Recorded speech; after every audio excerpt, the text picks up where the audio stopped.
This might be important to talk about. My problem with talking about this isn't that it's not important to talk about. It's that I feel like everything that I have to say about it is obvious and covered in like 2 minutes.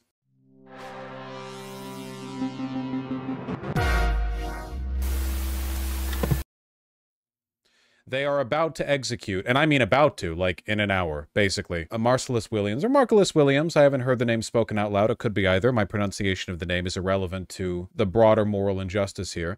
And it's not going to change. Or at least if it did, that would be extraordinary. So the investment effort at this point seems mostly like a strategy on my part to make you guys sad, and you're annoying enough when you're not. So I don't know. They stayed his execution, then a Republican governor came in and unstayed his execution. Even the DA wants him out, right? Yeah, it seems like a pretty clear-cut case. Both governors were Republicans. Well, clearly one of them was more racist than the other. Did somebody say there's an autistic guy who's going to get executed for being autistic? Robert Robertson? That guy? Is that who you're talking about? Yup, just linked it. Oh, we got time on this one. This execution's on October 17th. Sounds like a Texas thing. I think it might just be. They're coming for me? Yeah. Father with autism who spent over 20 years in death row in Texas for a crime that never occurred. Mr. Robertson was, thank you, William, committed to being a present father to his chronically ill 2-year-old daughter, Nikki, granted custody in November 2001. Tragically, Nikki passed away from prior medical conditions after a short fall from bed, and Mr. Robinson was wrongfully convicted of her death. Hospital staff did not know Mr. Robertson had autism and judged his response to his daughter's grave condition as lacking emotion. Prosecuted, convicted, and sentenced to death using a now discredited version of the shaken baby syndrome. That's cool. It's cool to know that, like, if you're autistic, reacting the wrong way to a tragedy can land you on death row. The overwhelming medical and scientific evidence now shows Nikki died of accidental and natural causes. Mr. Robinson's innocence case is attracting growing and widespread support from eminent scientists, doctors, faith leaders, innocence groups, former federal judges, best-selling novelist John Grisham, and the lead detective who testified for the prosecution, who now believes he contributed to an innocent person being sent to death row. Nice. Can't Biden pardon him? No, Biden can only pardon federal crimes. State crimes are pardoned by governors. And even then, you know. Texans, call Governor Abbott. You know, I really don't think Governor Abbott is going to stay this one. It's a very, I don't know, proto-true crime understanding of the world. It's a very, like, I'm trying to think, like, people want it to make sense. You know, people want there to be a satisfying narrative when something bad happens. So, you know, if a kid dies, it's a tragedy, but it's like, that's unsatisfying if it's just, you know, oh, they died of natural causes. But you've got like a weirdly unemotional guy there, and it's like, oh, hold on now. Now we have a narrative. Now we have the ability to blame somebody. It's unfortunately common. I don't know if this is going to get stayed either. I mean, how often does that happen? The Supreme Court refused to stop his execution. Marcellus? Yeah. Supreme Court allows execution of Marcellus Williams, denying bid for delay. On what grounds? Just refused to hear? Any reason given? Williams had been faced with execution twice before following his 2001 conviction for the murder of Gail, a social worker and former reporter for the St. Louis Post-Dispatch. First, in 2015, the Missouri Supreme Court halted execution plans and appointed a special master to review DNA testing on the handle of the murder weapon, the butcher knife that was used to stab Gail 43 times and was left lodged in her neck. Williams' attorney said DNA experts who reviewed the results determined he was not the source of the DNA found on the knife. But the special master sent the case back to the Missouri Supreme Court, and a second execution date was set for August 2017. That's likely the reason why this is being I'm just gonna, pardon me for like pulling this one out of the ether. The social worker who was killed. She a white woman?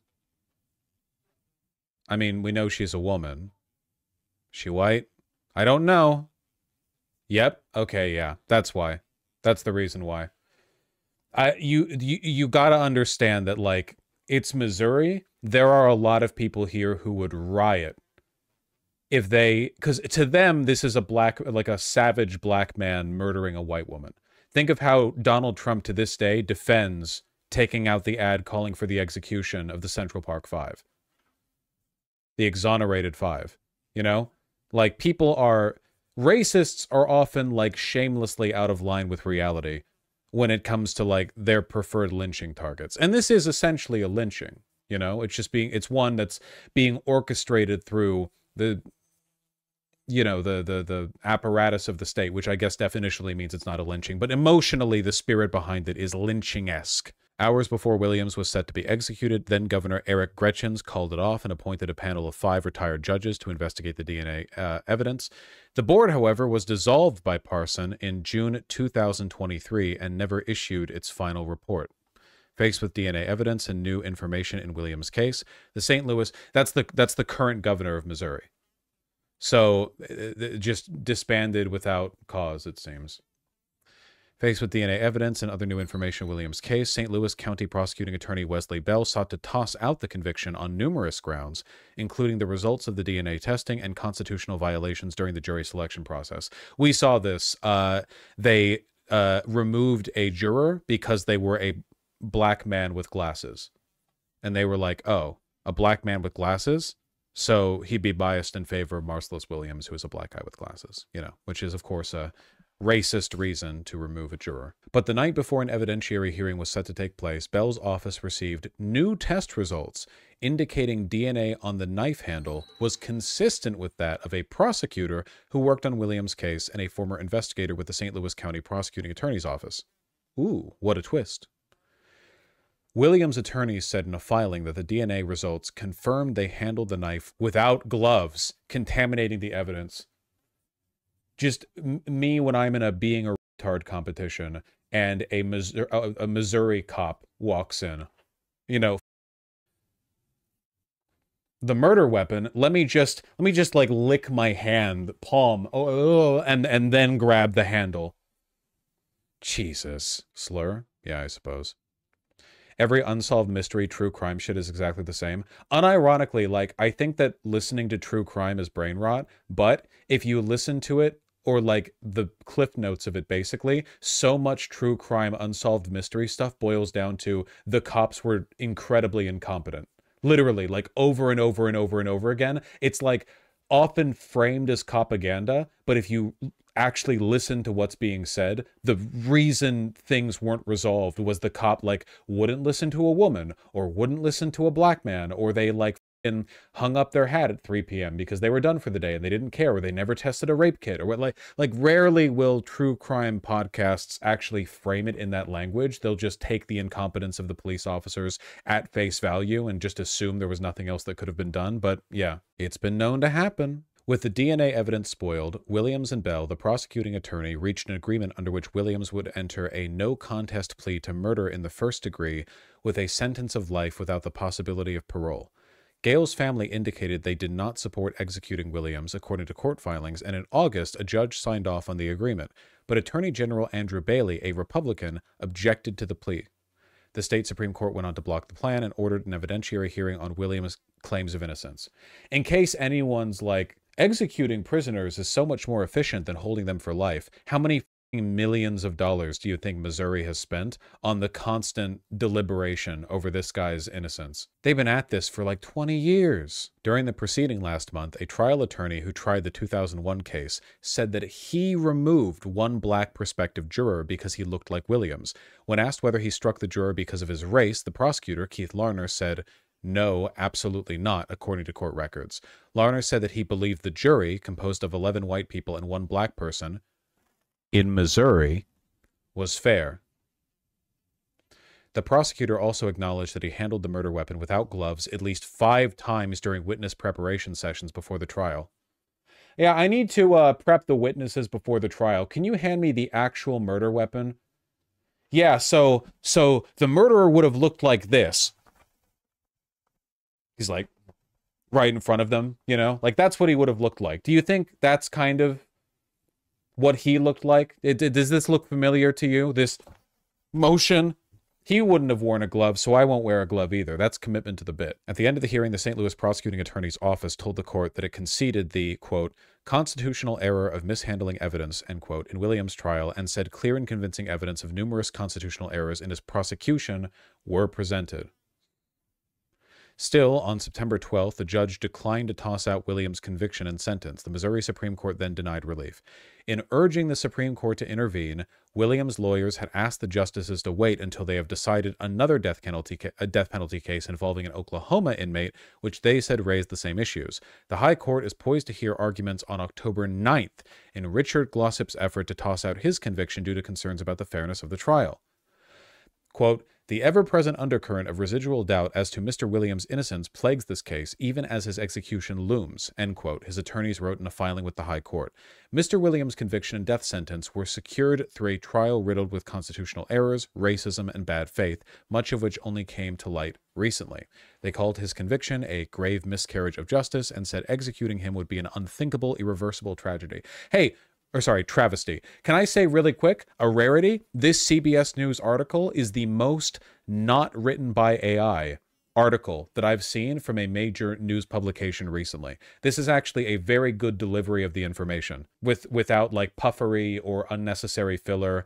This is actually, I feel like I'm actually being informed right now. Top officials in Missouri opposed the request to call off the execution, claiming that Williams has engaged in a, quote, strategy of extreme delay in bringing the claims and accusing him of attempting to, quote, manufacture another emergency through dilatory tactics? Slow to act, like intended to cause delay. Dilatory. Haven't heard that one before. Okay. Dilatory. Intended to cause delay. Quote, the state of Missouri, crime victims for whom the case goes on for decades without resolution, and the criminal justice system are all harmed by endless litigation of meritless claims, Bailey wrote in a filing with the Supreme Court. Fuck you, dude. The family of the murdered woman said they don't even agree with his execution. This is the bullshit. They always do this. They're always like, we need to hasten the execution because the family of the murdered victim wants that resolution. And then the family of the murdered victim is like, no, don't use us to justify murdering a potentially innocent person. They just want to kill them. That's it.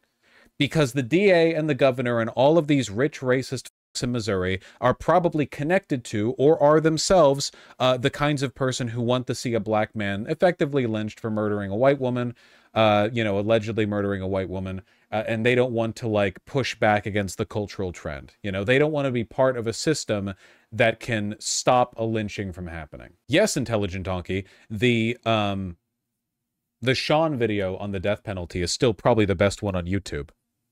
At least the best one that I've seen. Williams was charged more than a year after Gale's death. Prosecutors claim he broke into her home in University City, a suburb of St. Louis, and after hearing water running in the shower upstairs, found a butcher knife and waited.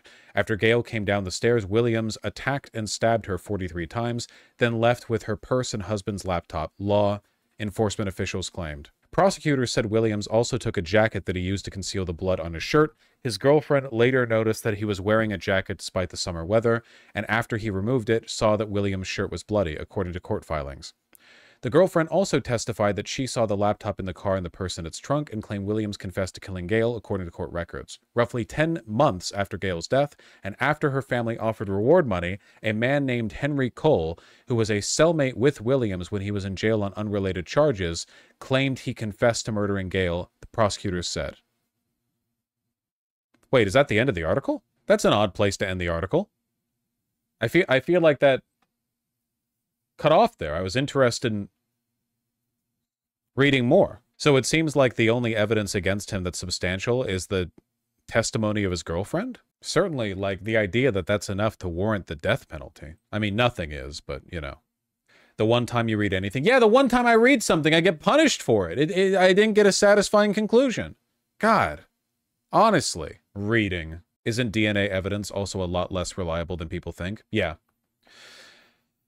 A lot of propaganda shows give people the impression that it's like a bulletproof point of evidence, but in reality, there are problems with it. Well, now I want to read like the Wikipedia article on the case because that cut off so unsatisfyingly. Starts true crime stream. Shut up. Charged with the murder based on the testimonies of 2 witnesses. Like, genuinely, death penalty from 2 witness testimonies is insane. Like, I don't think anything justifies the death penalty because I don't like the death penalty. But, like, literally 2 people said you did it. That's it. He is set to be executed on September 24th. Oh, that's today. The crime scene left an abundance of forensic evidence for profiling the otherwise unknown murderer, such as fingerprints, footprints, and hair, and a DNA trace in the murder weapon. Gale's family announced a $10,000 reward for information leading to an arrest and conviction. In response, two individuals, Henry Cole and Lara Asaro, named Marcellus Scott Williams as the culprit. Williams had an extensive criminal record. Cole volunteered that Williams had made a jailhouse confession to them when they were both in jail on charges unrelated to the murder. Cole had already been released before volunteering his information. Williams had started serving a 20-year sentence for robbing a donut shop. Lara Asaro, the girlfriend of Williams at the time of the scene, gave testimony. Williams confessed to her in detail what had happened. This is after she discovered evidence from the crime scene in Williams' car.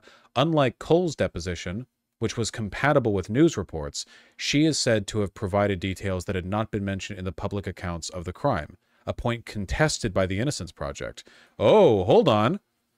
Okay, so the claim is that his girlfriend gave information that wasn't publicly available, so she must have known something. That's pretty compelling, but then the Innocence Project disputes this. Quote, both of these individuals were known fabricators. Neither revealed any information that was not either included in media accounts about the case or already known to the police. Their statements were inconsistent with their own prior statements, with each other's accounts, and with the crime scene evidence, and none of the information they provided could be independently verified. Okay, well, that's a very strong claim. What is the evidence the Innocence Foundation has for making it? Okay, wait, now I'm getting into it. Now we are doing true crime. Okay, hold on. Okay.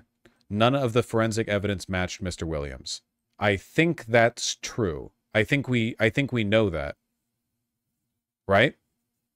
Okay, let's finish with this and then we'll look at this. Okay, hold on. Both informants stood to benefit from their testimonies, which varied over time and which sometimes conflated with other details about the murder. Okay, we'll get back to that soon. Both could gain financially from the reward offered. One witness, Glenn Roberts, stated that he had purchased an Apple laptop from Williams shortly after the robbery. Williams did not testify at his trial. What? Williams didn't testify at his... After the trial, Williams said he had sold the victim's Apple devices to Roberts. Wait, I'm sorry. Am I stupid? Wait, let me... Henry Cole and Lara Asaro both named him as the perpetrator. One witness, Glenn Roberts. So what? How are you a witness? So he's only a witness in the capacity that he claimed he had purchased an Apple laptop from Williams. Okay, he wasn't... Okay. Williams did not testify at his own trial? After the trial, Williams said he had sold the victim's Apple device to Roberts, and that he had told him he had received the laptop from Lara Asaro, a defense which would have linked her to the crime. So Williams didn't testify at his own trial, but claimed that he did in fact sell an Apple laptop to Glenn Roberts, but says he got that laptop from his girlfriend, who was one of the people who named him. I'm not sure how common it is to testify at trial. I guess I don't know how common it is either, though it happens a lot in the TV shows, but I don't know if that's a reliable way of determining the... Okay. During the trial, the judge had refused to allow testing of some of the DNA evidence found at the scene. Williams was convicted of Gale's murder in 2001 by the jury after testimony from 22 witnesses. 22 witnesses?! Williams was already serving a 50-year sentence for an unrelated robbery when he was sentenced to death on October 27, 2001. It's bad normally to testify. You don't want to be cross-examined? Okay, gotcha. He has always maintained his innocence in the Gale case until he accepted an Alford plea of guilty in August 2024. His case has been appealed unsuccessfully several times. He was first scheduled to be executed by lethal injection in 2015. In appeals, his defense produced evidence that DNA taken from the knife at the scene revealed an unknown male profile that did not match that of Williams. Then he was scheduled to be executed in 2017. So no DNA evidence ever linked him there. DNA on the knife did not match that of Williams. So still, the only evidence is the testimony of a former cellmate, his ex-girlfriend, and a person he sold an Apple laptop to, which he admits that he did, but says he was given that laptop by his girlfriend. But there's no DNA evidence of him being there, despite there being an abundance of DNA evidence present at the scene. And then this is all the legal such and such. That's it? This is like an insane lack of information. Like, there's no... Like, yeah, where's the bloody shirt? right? So wait, where's the claim about the jacket and the shirt? Like, that seems... Gail's purse, her jacket, and her husband's laptop were found to be missing, along with some other minor items. And the claim is that he took her jacket to cover up the bloodstains on the shirt? Wouldn't it make more sense to take a shirt to replace the one with bloodstains? Remember, all the testimonies came after reward money? Yeah, it would, but this doesn't have to make sense. I mean, I get, it's just like shocking to me. It's so little information to base a fucking execution on. I mean, maybe he did do it. I don't know. It's just like, damn, there's just not a lot to go off of here. Did it say what happened to the laptop? Yeah, the laptop was sold by Williams to Glenn Roberts. But then Williams said he had received the laptop from Laura Asaro, his ex-girlfriend, who was one of the people who said Williams had done the crime after being offered reward money. It is a plausible alternative that the girlfriend did it and framed him, but only after reward money would come out? Why talk then? Like, if she actually did it, wouldn't it not make sense for her to bring attention to herself by outing her boyfriend? Because then that would open up her boyfriend to saying she did it? I don't know. I don't know. It's just a lack of information. That's it. Like, I don't want to speculate and say that she's at fault. You know, I'm just saying it's not a lot to go off of. A lot of crimes are tried like this, you know? They don't want you to think that about the criminal justice system. They don't want you to think, like, oftentimes it's just a damn crapshoot, but oftentimes it is. That's the truth. Okay. Now, the Innocence Project has claimed that the testimony provided by the ex-girlfriend and by the former cellmate are inconsistent, insubstantial, don't make sense, so on and so forth. The prosecution's case against Mr. Williams was based entirely on the unreliable testimony of two incentivized witnesses. The fact that they're incentivized to begin with is already a pretty huge deal, right? Like, the fact that they would only come forward with this information about a potential murder when, like, really? Only after money's put on the table? That's a pretty big conflict of interest, yeah. The case against Mr. Williams turned on the two. By the way, I want to make it clear, just in case I haven't made it appropriately clear.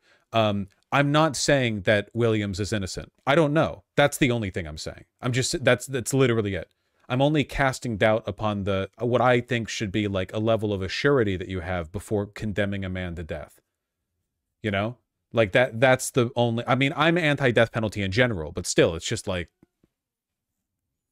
remarkable. The case against Mr. Williams turned on the testimony of two unreliable witnesses who were incentivized by promises of leniency in their own pending criminal cases and reward money. Hold on. I didn't realize his ex-girlfriend had a pending criminal case. Wait, whoa. Hold on. The investigation had gone cold until a jail inmate named Henry Cole, a man with a lengthy record, claimed that Mr. Williams confessed to him that he committed the murder while they were both locked up in jail. Cole directed police to Laura Asaro, a woman who had briefly dated Mr. Williams and had an extensive record of her own. Both of these individuals were known fabricators. Citation needed? Neither revealed any information that was not either included in media accounts about the case or already known to the police. Their statements were inconsistent with their own prior statements, with each other's accounts, and with the crime scene evidence, and none of the information they provided could be independently verified. I would like it if this could be substantiated. Aside from their testimony, the only evidence connecting Mr. Williams to the crime was a witness who said Mr. Williams sold him a laptop taken from Miss Gale's home, but the jury did not learn that Mr. Williams told the witness he had received the laptop from Laura Asaro. Wait. The only evidence connecting Mr. Williams to the crime, apart from the testimony of those two, was a witness who said Mr. Williams sold him a laptop taken from Miss Gale's home. But the jury didn't learn that Mr. Williams told the witness he had received the laptop from Laura Asaro. So that wasn't a claim made by Mr. Williams, but that's a claim backed up by the person who the laptop was sold to? Because if that's the case, that would be like a trail of evidence implicating Laura Asaro before... Where's the laptop? Is it been entered into evidence? I really wish there was like a satisfying narrative to play off of here, but unfortunately there just isn't. Life is unsatisfying. Life is often unsatisfying, and we make it a lot worse when we try to impose narrative sense onto it. What can we do about this man's execution? Probably nothing. It's very possible that like he is literally eating his last meal right now. Like I think the execution's scheduled in 24 minutes. Like there's not, you know, I'm not here to motivate you with insincere calls to action. You know, if you are within 20 minutes drive right now of the St. Louis County prosecuting attorney jail, you have the ability to stop this. If you go right now, you can run for it. No, don't do that. Me charging into the execution chamber. Stop fighting. No, it is very sad.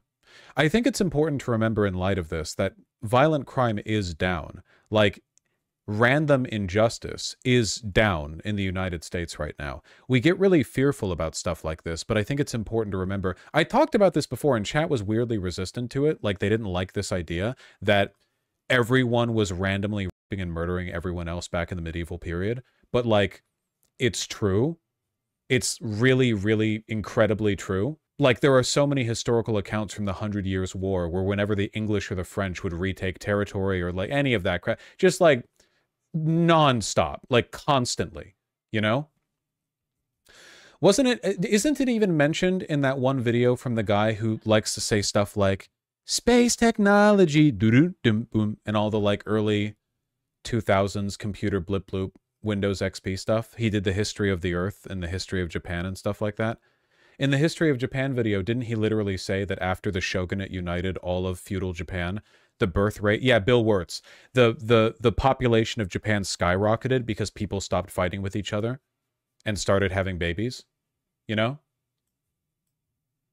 Thank you, Annie. I tried my best. He is, after all, an expert on the subject, lol, but you're right. No, but I just mean, like, as bad as things are, and they are bad, on average, for most people, things are better now than they have been in the past. Yes, that's not the case in Ukraine right now. Yes, that's not the case in Gaza right now. But in aggregate, I think the biggest, in addition to like technological developments like medicine, right, or the availability of food thanks to its widespread production, in addition to, you know, factors like that, infant mortality, you also have global telecommunications, right? It used to be when the Palestinian people were being brutalized. How did you hear about it? Well, I hope your local newspaper talks about it, because if not, you literally have no way of hearing about it. Maybe you get like a pamphlet, and the pamphlet says like, hey, did you know on the other side of the world, a group of people who you know nothing about are being treated poorly? Oh, okay. I'd be very curious about the contents of this pamphlet if I could read. That was what life was like for a while. Nowadays, you know, we're much more interconnected, and I think as a consequence of that, you know, we are better to each other on average. Stephen Pinkerark, no, because that, like, fake optimist bullshit is about complacency and, you know, ironing over the crimes, you know, get used to them. Republicans are saying their cities aren't reporting to crime data to the FBI. I did a quick write-up debunking it. Well, hold on. We're not looking at Twitter debunks right now, but I did see that, yeah. It is a very inconvenient fact for a lot of fascists that the crime rate is going down, so they have to imagine that it is higher, because all of their insane alarmism makes a lot less sense if you recognize the fact that the crime rate is going down.